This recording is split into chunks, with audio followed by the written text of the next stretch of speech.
Hello, everyone. Good to see you. Thanks very much for joining us for the Renovation and Outdoor Living show here on, well, Facebook or YouTube or wherever you're watching it. Episode 33 today. And as you'll know, we're back at our normal time of 2 p.m. If you don't know that, then you're not watching. That was after our specials last week. Had a lot of fun doing these sort of early evening specials. If you managed to catch them, well, the first of the shows was given over. We had both shows were just for one guest, one topic. Tuesday, we chatted to Kim Reike of Refresh about all things kitchens. Then on Thursday, Jim Gleason of Refresh in Central Auckland gave us some invaluable advice and guidance about consents, building consents, resource consents, etc., for all of our home and garden renovation projects. So really valuable insight into both those two topics. Check them out on YouTube if you want to be able to catch up on those. And great questions from you as well. So thank you very much for those. Please keep them coming before, during, or after the shows. We can always get them answered when we're not on. So today we're going to head outdoors for our first topic, which is, in fact, both our topics have something to do with privacy. Let's talk about trees for privacy. Okay, well, not just trees, but what you can do in the outdoor areas for your own privacy. And to help us with this is Candice Kite of Zones Waikato Landscaping. She's a landscaping specialist from Zones, qualified landscaping designer who spent her life loving the outdoors, worked in her school holidays as a gardener before taking up landscape design professionally. Good to see you, Candice. How are you going? How's your day been? Really good, thanks. Good. And I hear that you guys have been busy as ever. It's an interesting time, isn't it? Because I know we've heard quite a lot about this, but this whole COVID thing has really got people going on their indoor and outdoor projects. It really has. I think spending a lot of time at home, everyone's been keeping an eye on their gardens, and now's a really good time to get planning for the spring. Yeah, so what is it, just before we get into the privacy thing, what is it about gardens that you enjoy? Because I just mentioned the fact as a kid, you worked out in the garden, so you must just, what's the allure? What's the attraction? I think I'm just a nature baby. I've grown up in the country, just love being outdoors. I find plants really fascinating. I think that it's really cool the way that they work, and that all of them, they do different things, and nature just knows what it's doing. It's pretty interesting. Yeah, and we so often on this show talk about their purposes and their roles. Today's an interesting one because, well, let's start off. What do we have to consider when we're looking at trying to create some sort of privacy or shelter for our outdoor spaces?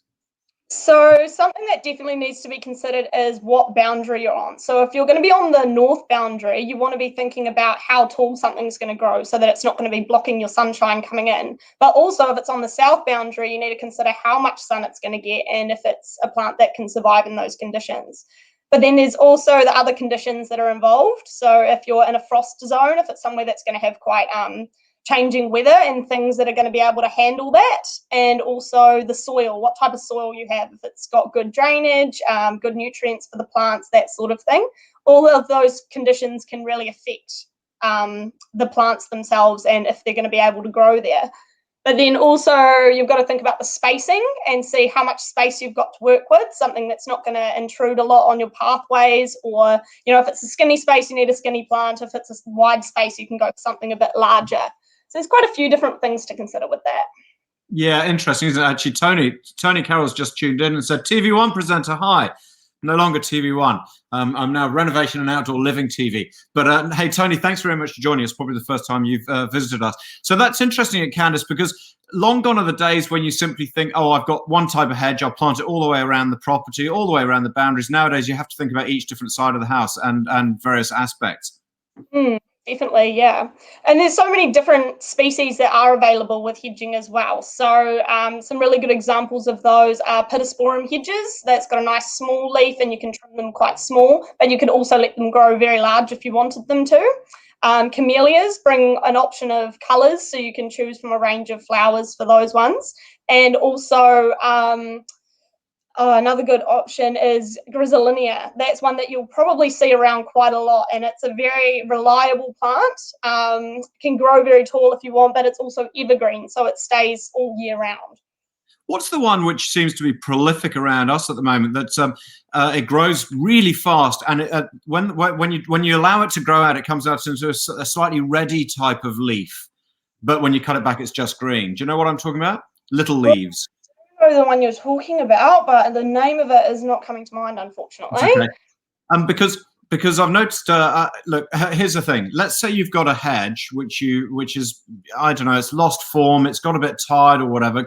Is it a case that you have to rip it out and start again, or can you do so? What are there magic tricks to try and sort of bring it back? Yeah, not necessarily. So if it's a certain area of the hedge, you might be able to find a way to trim it back so that the new growth can take over that space. If you maintain your hedges properly, so depending on which species, they need trimming at different times of the year. So a really good time is often at the end of winter before the new spring growth. And also late spring, early summer can be a really good time once it's had its spring growth spurt, and then trimming it back. So if it does have areas in it that's sort of dying off, or if it's got some pests and things in there, then it's firstly really good to get rid of those as early as possible so it doesn't start damaging the rest of the plant. But also making sure that if it is a pest or a growth or something like that, that when you remove it, you're not spreading it by using the same tools in the other areas of the hedge as well. And then Yeah, that's good advice. So because frankly, I thought the idea is that when it starts getting a bit too bushy, then you cut it, and it might happen 4 or 5 times, 6 times a year or whatever. But you're saying actually there are times when you probably shouldn't. You should just let it grow out. Yeah, sometimes. So especially when it's young, a lot of more mature hedges can handle more frequent haircuts, and that way they're not going to be affected too much, and it's not going to kill them off. You can actually shock the plant if they're too young and you're trimming them too often, and then they won't grow in the way that you're wanting them to. Or actually, it might stunt their growth. So what about if you've got a really big gap? Let's say there's a 4-foot gap where obviously maybe 1 or 2 plants have been ripped out or they've died or something and somebody's taken them out. Is there any way that you can, I don't know, plant something different in there which is going to grow quickly, and will it integrate into the hedge, or do you have to try and match like for like? I would definitely try and match the species and go for a bigger plant grade as well. So that might be a bit more expensive than buying a small baby plant, but it would mean that it could fill that space in a lot faster. But you could also, like you said, go for something completely different in that space where you could trim it back wide enough that you've got enough room to plant something different, or even do some sort of screen in there, like a decorative screen as a feature. That's interesting, isn't it? That's a really good idea. Let's talk about this. So you reckon that you could almost integrate a decorative screen to block off a hole in a hedge? It wouldn't look too, I mean, I guess there's a massive range of these things nowadays. Yeah, there definitely is. So there are some screens that are standard type screens that you can buy at places like Mitre 10 and Bunnings, and they have standard designs on them. But then there's also, you can get any design you like, custom made in an aluminium cutout, powder coated to the color that you like, and it can be the exact size and things that you're looking for. So something like that can be a really good way to fill in a gap. Yeah, and saves having to, because replacing an entire hedge is, I mean, is hedging quite an expensive business? I wouldn't say hedging's as expensive as other things, but it also depends exactly what species you go for. Every species is going to be different. So if you go for, and it also depends on your plant grade as well. So if you're wanting a hedge that happens quite quickly, then you'll need to be going for bigger plants, more established plants from the nursery, and that will by default up your cost as well. Tell me, we're looking at a picture. This is so we just saw an example of a powder coated, looked like a custom screen, and this one's a wee bit different again. So what's the trend at the moment with people wanting to create privacy in their house or a bit of shelter? Is it mainly the screens over natural foliage? It sort of often depends on the space. If you've got quite a large space to work with, then I would go for planting and keeping it natural. Whereas if you've got somewhere slender and skinny, then you kind of need to go for something that's not going to be intruding on that space. The picture that's shown on the screen at the moment is an example of staggered screening or split screen. So from the front, it looks like a solid wall, but as you can see, it's actually got a gap in there, so you can access in and around it. And that's a way that you can still get the privacy that you're wanting from the angles that you're wanting without hindering the access through to the other parts of your backyard. Yeah. Very clever. It's pretty effective, isn't it? Tell me about, you mentioned space, because how often do you get called to a site and somebody's trying to renovate, they're trying to redo their landscaping, and you see how much space is how much of their property is taken up by a hedge which has just grown so big over the years? Yeah, that does happen quite often. And the main thing I can recommend with that is just making sure you do keep on top of that maintenance. If you let a hedge grow out too much, then when you do try and trim it back to a more reasonable space, it can be quite woody on the inside, not as much foliage on that inside. So it is a really good idea to keep on top of the maintenance when it comes to hedging. If you're wanting something that isn't going to be as intrusive, you could go for a screen and planting a climber over that. And that way, climber would then take over the screen, fill in the gaps, but not intrude as far. So the climber is controlled by the screen, or is it just that you're more likely to sort of keep it trimmed back? To an extent, it is more controlled by the screen because generally they have to grow on something. There's self-clinging ones which sort of have little sticky hands that hold themselves on the wall, or there are other ones that have twiners that actually intertwine into and grab onto what they can as it grows. Something like what's shown on the screen. So that's an example of an ivy or hedera. As you can see, it's got different colors, different variations to it. And something like that is quite easy to maintain if you keep on top of it. If it looks like it's growing out of control, you can find the source of that particular area of the plant and cut it at the base, and that will then kill everything above it. You know, I just want to go back to what you mentioned about how if you, let's say you've let your hedge get out of control, so you cut it all back, and as a result, you've got rid of most of the foliage, most of the cover, and it ends up being quite woody and branchy. Will that fill in? It depends on the species. Quite often, once it gets to that stage, it might not fill in to the same extent that it used to be. But with good fertilizer and things, it might be able to. I love that picture there. Is that Hamilton? Is that where you are at the moment? Isn't that beautiful? Maybe it's just because it's the middle of winter here, but no, really interesting. Look, so final question. Can you give me an idea of, you mentioned the self-clinging and the twining. What sort of time? I mean, are some plants good because they go so fast? Are other ones you've got to be really patient with? I mean, how long can it take for something to take?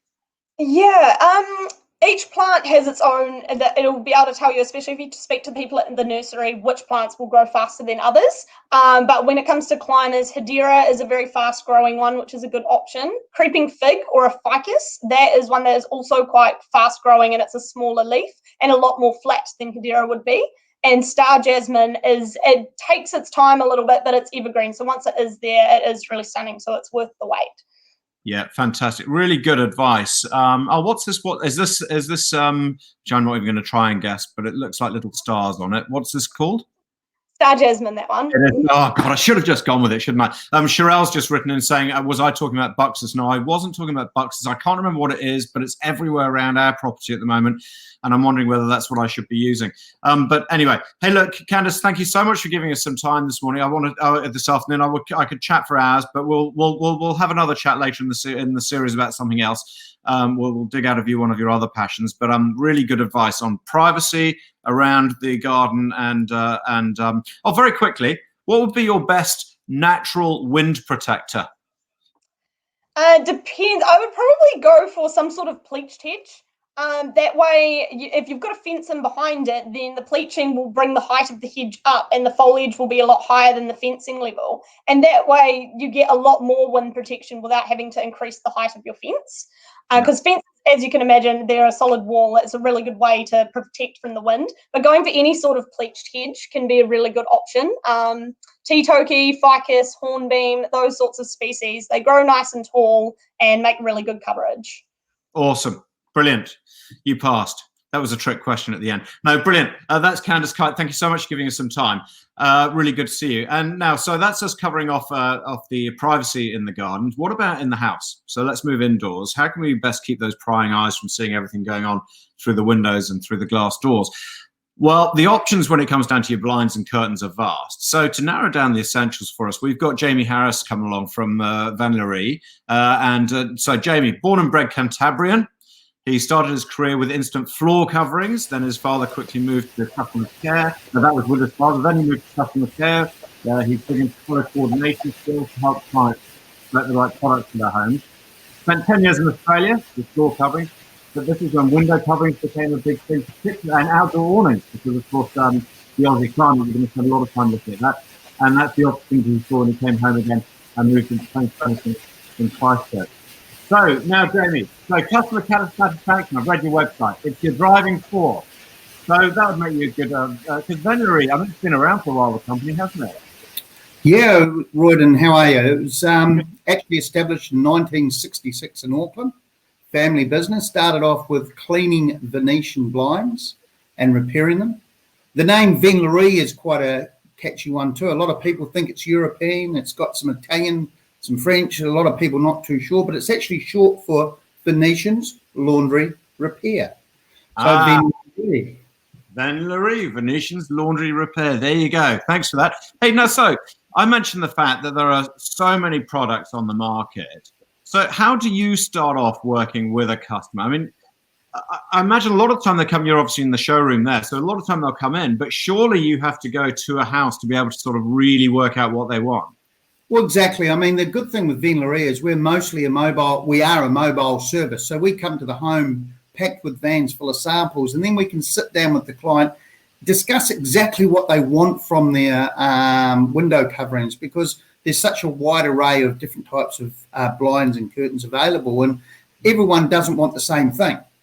Some people want to be able to see out during the day. Some people just want to stop the glare so they can watch the TV or watch the computer screen. Some people want it for privacy reasons at night more so than during the day. So we need to sit down, discuss all those different options, and then there's a myriad of different products available for those options.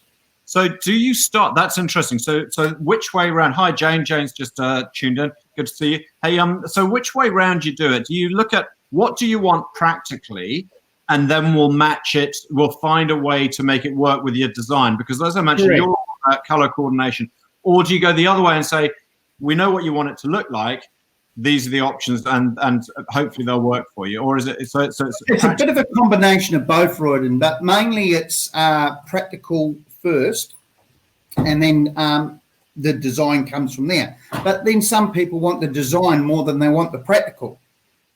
So once again, it comes down to what the customer wants. But most people want it practical nowadays. They're spending the money. They want it to do the job they're buying it for.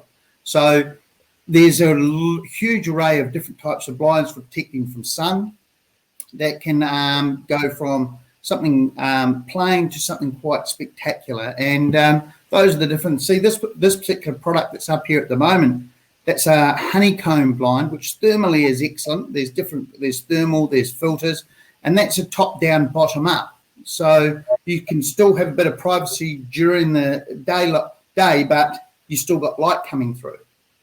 So that's honeycomb design. So that's designed specifically with thermal qualities. Correct. And that's regarded by the Consumer magazine here in New Zealand as the best thermal product on the market for window coverings. And that's what about the days of where I mean, because it seems to me that not a lot of people do curtains anymore. Have you found that? Well, curtains probably the fastest growing area of our business, and that's purely because we've been mainly a blind manufacturer for out of those 55 years we've been in business. 54 years we've been in business. For 45 years of those, we were primarily a blind manufacturer, but for the last 9 or 10 years, we've moved into curtains and manufacturing curtains in the same factory. So there's a big push with curtains from there, but we still sell. Our biggest part of our business is still blinds. And blinds are becoming increasingly more popular in the modern home today, where they're slim and everything else like that. Yeah, that's why I thought that maybe curtains had fallen behind in the trend, but yeah, you've put me right there. And actually, now I think about it, I mean, if we look at something like this, so this has obviously got a private, but so the clever thing here is it's still light, despite the fact that so it's got a double layer there. So we've got 2 tracks in there. So what we've got there is one track that's against the window, which is there basically all the time. And that's got a lovely sheer curtain. So you've got privacy, but you've still got light coming through. You can see out, but people can't really see in. And that's the most popular type of curtaining we're selling today is these double track options. So you've got the sheer for privacy, and then you bring it over thermally at night for the block out so you can sleep well at night and have the thermal capabilities where you might require it, particularly at this time of year. So what is it? So when it comes to blinds, is there a way of having the equivalent as we've just seen? So something which gives you the daytime light, but will also keep you warm or private at the same time? Correct. Double roller blinds are probably our biggest selling product. And there's the roller blinds there. With the roller blind, you can have what's called a sun filter blind down during the day. That can stop up to 95 to 97% of the UV and the glare coming through. So particularly like, for instance, we're on the screen at the moment. And if I had a window behind me and I had a bright sunny day, which in Christchurch, that's not the case today. Surprise. I know you'll find that hard to believe, but she's a bit gloomy out there today. But if the sun was streaming in, if I had that blind down, I would have no glare on my screen. So that's a brilliant blind. It also gives me privacy. People can't see in, but I can see out. I can still see what's going on down the neighbourhood. I can see the kids playing outside. Perfect blind for during the day, but it doesn't work at night because it works on light.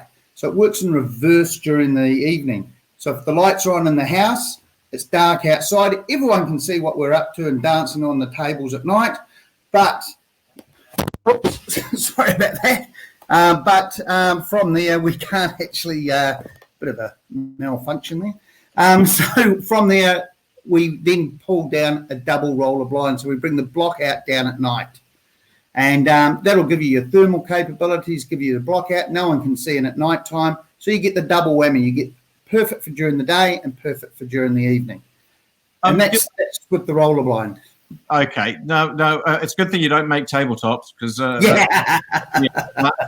Hey, so quick question, going back to the thermal thing, because you mentioned the fact that it's not a nice day in Christchurch, and a lot of people in New Zealand, particularly at the moment, it's the middle of winter and that sort of thing. Now, so you've talked about these honeycomb technology for blind. Yeah.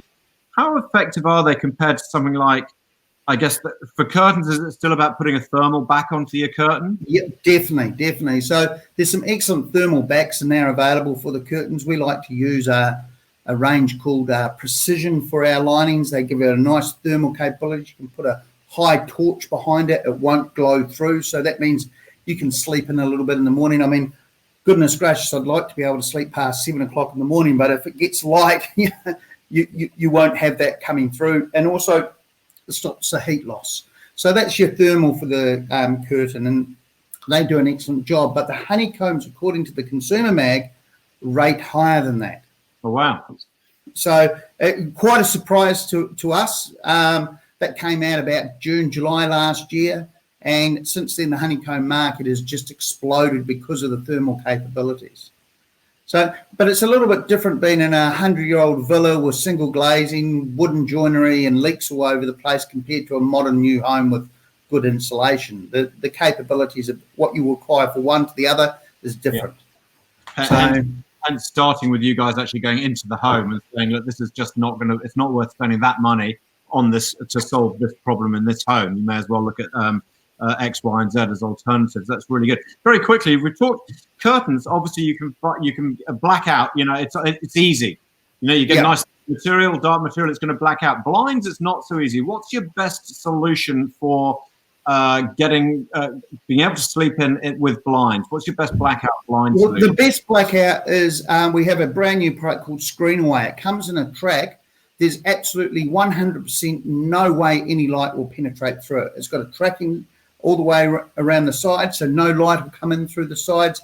Literally, if there was only light coming through that window and we put this blind up, you would be in total darkness. You could put your face right in front of your face and your hand in front of your face like so, and you wouldn't be able to see it because it's that blackout in the room. So is that sealed on all three sides, or is it not a pull down? It's a little wee channel on the sides and up the top, and the blind comes down the channel, screens it away, and there's no light whatsoever comes in. Incredible product, and it's brand new to the market. Okay, what's it called? Screenaway. Screenaway. Okay. Yeah. Anyone interested in that, have a look. Hey, by the way, I'll just point out that your website's coming up below us at the moment, venery.co.nz, if you want to know more about any of these products. Final question, going back to the traditional curtains, and I'm thinking here selfishly about my home, has there been much of an advance in the technology of the rails and the hooks and that sort of thing? Because I find a lot of the time you're closing the curtains and they'll get jammed and they break off, and it's such a pain. Yeah, definitely. And there's a huge array of different types of ones on the market. We use New Zealand-made products because we're a New Zealand manufacturer ourselves. So we deal with a couple of different companies in New Zealand. I particularly like the Matisse Ultra Glide brand. It glides beautifully, comes back and forward nicely. You can get round tracks, you can get custom-made colours. There's all sorts of different styles of tracks available now, and they really do glide nicely. You can have them on a pull, you can do a hand, or you can even remote control them if you want to with that electronics. So there really has been some upgrades in the system over the years. Yep. So there's a huge variety of choices, isn't there? Brilliant. And thank you very much for introducing us to some of them. I really appreciate that, Jamie. My pleasure. Yeah, good to see you, mate. That's Jamie Harris from Venlery in Christ. Now, did you say that Christchurch Europe is the only other showroom outside Auckland in New Zealand? Correct. There's a showroom in Auckland, in Tamaki, and here in Christchurch and Papanui. So, and then of course we've got 22 vans on the road throughout New Zealand. Yep, brilliant. Well, do you do much travel up to Auckland to the new Super Rugby Champions town? Okay, mate. Hang on, there's something behind you there. I think it's pigs flying in the air. I had to mention it because you're such a proud. Hey, what a difference this year. It's fantastic. Bring it on. It's been a lot of fun. Hey, Jamie, thank you very much for your time there. That's Jamie Harris there from Thanks very much. Who will be commiserating when the competition comes to a close in a couple of weeks' time. Now, competition time. Talking of, a couple of weeks ago, we talked to someone from Yates, and we were offered some seed packs, if you remember.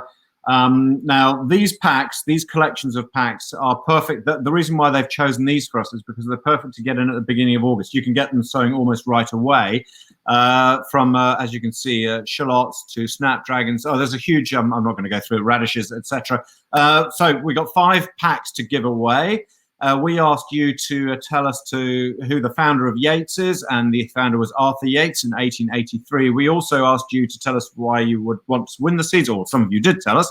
So the winners of our seed packs are Louise Eaton, who said they'd be great for the school in spring. Awesome. Lynette Yeatman would love some new fresh seeds to get in the garden, starting for veggies and flowers.